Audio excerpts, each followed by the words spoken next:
because this was an explosive pages and pages on his Instagram story of accusations about, basically aimed at Victoria, about ruining the wedding. Yes. Humiliating him with a dance, stealing the first dance, which was supposed to be between him and his wife. The unrest in the Beckham family did not begin with the wedding. What unfolded there was only the visible surface of a deeper tension, one that lingered behind doors where no cameras could follow, where words were measured and silences spoke volumes. What we have witnessed as quiet, controlled appearances may have been mistaken for peace, but last night, something shifted. It did not come from David. It did not come from Victoria. It came from a man who rarely speaks publicly, whose influence is measured in decades of careful calculation.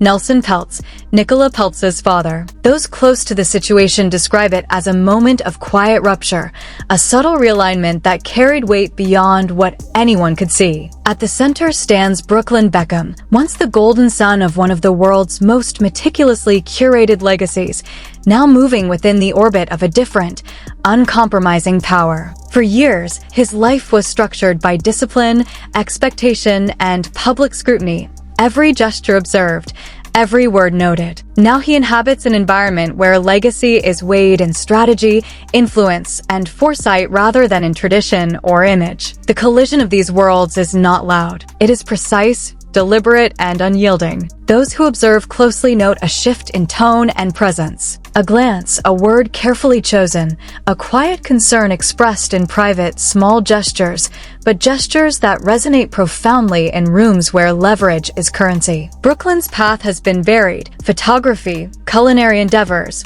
lifestyle projects, branding, and creative experimentation. To some, these are signs of exploration. To others, inconsistency. In circles where perception is paramount, stability itself is a form of authority. The wedding may have revealed discomfort, fleeting moments caught in the glare of public attention, yet what followed was structural. Communication became measured. Invitations selective. Warmth, once spontaneous, gave way to control. Social media posts that emphasized independence, autonomy, and self-direction arrived in this context, not as declarations, but as markers of internal negotiation. Timing, intent, and subtlety rendered them profound. Nelson Peltz did not respond with words. He remained present. And in that quiet, there was power. The room itself seemed to recalibrate around his attention, his expectations, and the unspoken weight of decades spent navigating influence at the highest levels. Decisions, guidance, and concerns were conveyed not with drama, but with deliberate restraint, leaving those involved to confront questions of identity, direction, and alignment. Brooklyn, newly married, steps into this environment carrying the combined weight of legacy and expectation. Every gesture, every choice, becomes a signal, interpreted and reinterpreted. Those around him, family, advisors, observers, note the subtle changes. Communications filtered, dinners scheduled, interactions structured. Distance grows quietly, yet inexorably, and distance reshapes the balance of power. Nicola remains steadfast beside him, poised, composed, and attentive, yet her presence adds another layer of complexity. Loyalty, stability, consolidation of influence, all are read through the same lens of careful observation. The longer the alignment appears singular, the more it speaks of shifting dynamics rather than open disagreement. And through it all, Nelson Peltz's influence lingers, quietly exacting, a reminder that clarity, direction, and refinement are measured not in public displays, but in deliberate, private insistence. The cost is subtle but profound. Relationships are reframed, autonomy weighed, and the psychological toll of legacy, expectation, and proximity unfolds in silence. Within that world, expectations carry weight in ways that are often unseen. The pressures are not casual. The suggestion that Brooklyn might be asked to cede control over his own name is not framed as an attack, but as a standard of anticipation, a quiet insistence that certain responsibilities and legacies must be observed. In powerful families, such expectations are rarely negotiable, rarely verbalized fully. And yet, Even in the absence of overt confrontation, their presence is palpable. Insiders describe a private conversation, a moment in which realities were laid bare. There was no public eruption, no declaration, but the gravity of the exchange lingered. To sit across from a person who has spent decades assessing potential, measuring trajectories, and calculating leverage is to feel the weight of scrutiny itself. One does not negotiate feelings in such a space.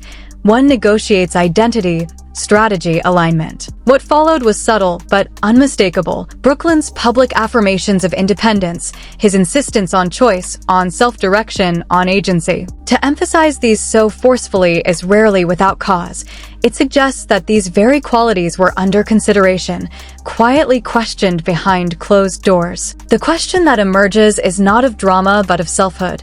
Who is Brooklyn Beckham beyond legacy, beyond family, beyond expectation? And if those closest to him have prompted such introspection, then this is less a scandal than a reckoning, a confrontation with the boundaries of influence and the weight of inheritance. When dynasties intersect, neutrality is impossible. Alignment or friction governs every movement, every decision. What we observe now is not chaos. It is positioning, strategic, measured, deliberate. And in elite circles, the most consequential moves are often invisible to the untrained eye. First cracks appear quietly, subtly. Emotional tremors may precede structural change. In such spaces, silence is not absence, it is instruction. Presence, restraint, and what remains unspoken all carry meaning. The rhythm of Brooklyn's public life began to change. Appearances sharpened. Messaging became deliberate. Words that once might have been casual now read as affirmations of self-determination. Observers began to ask, is this rebellion or is it redefinition? The difference matters because, in families where both sides are global brands, every personal choice reverberates publicly. Identity is inseparable from optics, and optics themselves become currency. The Beckham name represents decades of cultivated discipline, control, and public perception. The Peltz name represents influence, leverage, and strategic foresight. When these forces converge, marriage becomes more than personal. It becomes structural, a quiet merger of power and expectation. Conversations extend far beyond vows or celebrations. They encompass positioning, alignment, independence, and autonomy. The freedom to act independently is never simple. It is negotiated, measured, and observed. Brooklyn has repeatedly affirmed his autonomy, publicly asserting control over his own choices. Yet the evidence of proximity, of shared appearances and curated alliances suggests a delicate balance. Consolidation in these circles is influence. And while the Beckhams maintain composure, controlled, measured, restrained, the absence of public friction only amplifies speculation. Silence invites interpretation. Social media becomes a lens through which the public negotiates meaning, reading courage, isolation, or strategy in the same image. What emerges is leverage in its quietest form, over narrative, over identity, over positioning. To establish oneself outside the shadow of a global family brand is to accrue independence, but to maintain proximity to other centers of power is to gain strategic advantage. Missteps or even misperception carry consequences. Independence comes under scrutiny. Freedom is measured in real time. The pressure is not abstract. It is immediate, precise, and inescapable. Brooklyn's journey is compounded by expectation. The expectation to carry a name, to succeed publicly, to represent a legacy larger than himself. Layered atop, that is the influence of another powerful surname, another world of calculation and anticipation. This is not the absence of pressure. It is pressure intensified, reframed, operating in silence and observation rather than spectacle. Recent months, insiders report, have been marked by careful evaluation, discussions of long-term direction, of sustained professional identity, of measured durability over experimental exploration. These exchanges are not hostile, yet their tone carries gravity. To navigate them requires reflection, adjustment, and awareness that every choice may be assessed, measured, and questioned. Even as no public scandal has emerged, subtle signals continue, renewed focus on personal projects, hints of new collaborations, an insistence on building something distinctly his own.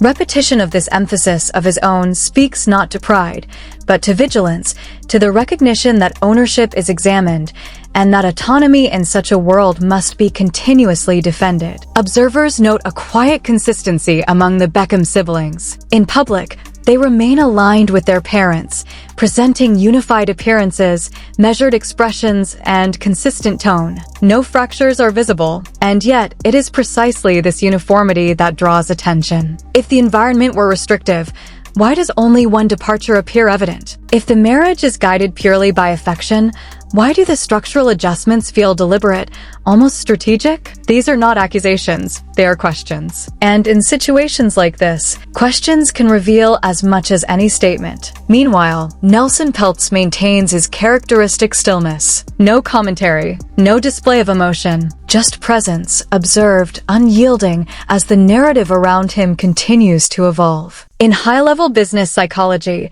such stillness often signifies confidence, the quiet assurance that long-term outcomes will follow a calculated path. It suggests that what may appear as chaos on the surface is, in fact, a careful repositioning of identity, of brand, of influence, of power. What the public interprets as heartbreak may, in reality, be structural evolution. It does not lessen the emotional weight. It complicates it. Evolution requires sacrifice, and sometimes that sacrifice is proximity. Insiders describe an atmosphere that has grown less volatile, but more deliberate. No impulsive social media exchanges. No public confrontations. Distance, measured and maintained, gradually establishes a new normal. This moment is pivotal. Should Brooklyn consolidate a clear, focused trajectory and build independent credibility, the narrative may shift decisively in his favor. If not, scrutiny and skepticism will quietly expand, subtle yet unrelenting. The most remarkable aspect of this unfolding is that no one appears reckless. No one spirals. No one publicly undermines the other. The tension exists in the spaces between words,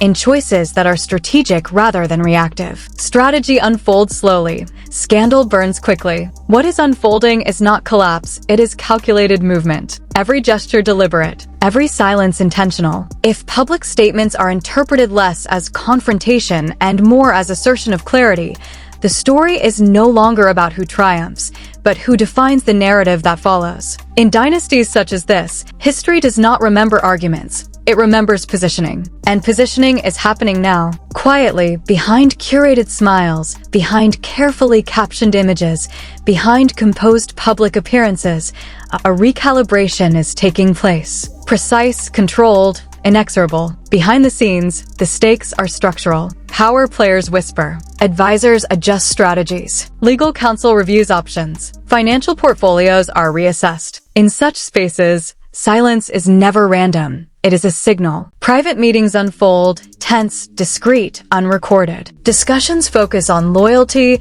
optics, and management of perception. In this environment, reputation is currency. Public missteps are costly. Attention to detail is relentless. Each gesture is analyzed. Smiles, pauses, interactions, every subtle movement is scrutinized. Some insiders describe this as a warning. Others perceive months of restrained tension finally surfacing. Either way, the lines are drawn. Brand alignments are reassessed. Invitations reconsidered. Industry relationships shift quietly, without public acknowledgement. This is diplomacy in a world where power and perception intersect. The deeper question persists. Is this a protective measure, a demonstration of influence, or a signal of underlying fractures? Silence, in these circumstances, is never empty. It communicates. And as statements remain measured and private tension continues, one begins to see the contours of influence, control, and legacy at work. What unfolds may not be scandal. It may not be betrayal, but it is power, and when power is in motion, it reshapes everything around it. Power seldom coexists peacefully. The question now is uncertain. Will resolution come quietly,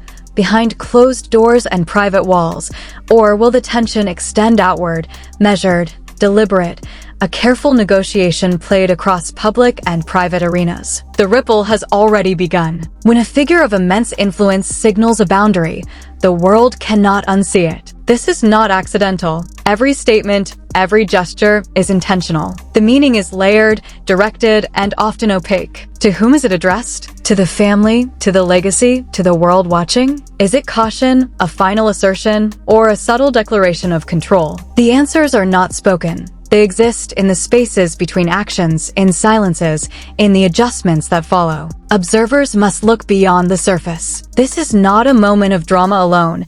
It is a study in influence, identity, and the weight of expectation. Loyalty, autonomy, strategy, they intersect quietly, insistently, reshaping the structures around them. The tension does not dissipate. It accumulates. It makes itself known not in spectacle, but in the measured cadence of appearances, in deliberate choice, in what is left unsaid. In this world, silence is not absence. It is signal. It is caution. It is the space in which power asserts itself most efficiently. And when that silence persists, stretching long and deliberate, it suggests that something more is unfolding, something unseen, yet inevitable. The story is not over. The narrative continues to form in quiet, deliberate movements. For those watching, the true unfolding will not arrive as spectacle, but as consequence. Every choice, every gesture, every unspoken expectation carries its own gravity. And in that gravity, the shape of the future is quietly, inexorably determined.